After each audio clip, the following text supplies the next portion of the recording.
একজন গ্রামীণ যুবক তার সৃজনশীলতা এবং পরিশ্রমের মাধ্যমে একটি বাতাসের শক্তি মেশিন তৈরি করেছেন, যা তার এলাকায় বিদ্যুৎ খরচ কমানোর জন্য একটি অভূতপূর্ব উদাহরণ হয়ে দাঁড়িয়েছে। গরম গ্রীষ্মের দিনে যখন বিদ্যুৎ বিল আকাশচুম্বী হয়ে ওঠে, তখন এই যুবকটি বাতাসের শক্তি ব্যবহার করে বিদ্যুৎ উৎপন্ন করার একটা সমাধান খুঁজে বের করেছেন।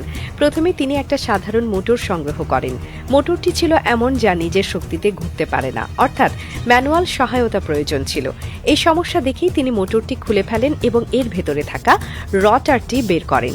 তিনি বুঝতে পারলেন যে মোটরের চৌম্বকতা দুর্বল হয়ে গেছে, তাই এটি ঘুরতে পারছিল না। এরপর তিনি একটি মেশিনের সাহায্যে চৌম্বকতা পুনরুদ্ধার করেন, যাতে মোটরটি আবার শক্তিশালী হয়ে ওঠে। পরবর্তীতে মোটরের কার্যক্ষমতা পরীক্ষা করতে তিনি একটি বাল্ব সংযুক্ত করেন এবং নিশ্চিত হন যে মোটরটি ঘোরানোর সাথে সাথে বিদ্যুৎ উৎপন্ন করছে।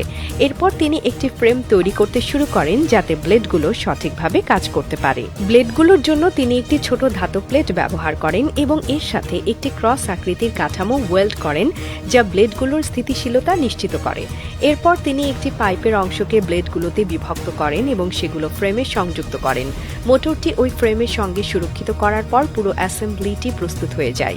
এই সব কাজ শেষে তিনি মেশিনটিকে ছাদের উপরে স্থাপন করেন, যেখানে বাতাসের প্রবাহ ব্লেডগুলোকে ঘুরিয়ে বিদ্যুৎ উৎপন্ন করতে পারে। ব্লেডগুলো বাতাসে ঘুরতে শুরু করলে তারা ধীরে ধীরে বিদ্যুৎ উৎপন্ন করে। এইভাবে মেশিনটি 220 ভোল্ট বিদ্যুৎ উৎপন্ন করতে সক্ষম হয়, যা তার ঘরের লাইট, ফ্যান এবং এমনকি জল পাম্প চালানোর জন্য যথেষ্ট শক্তি প্রদান করে। তার উদ্ভাবনী চিন্তা এবং কষ্টের ফলে এখন তার বিদ্যুৎ বিল অনেকটা কমে গেছে এবং তিনি আর্থিকভাবে অনেক টাকা বাঁচাতে সক্ষম হয়েছেন।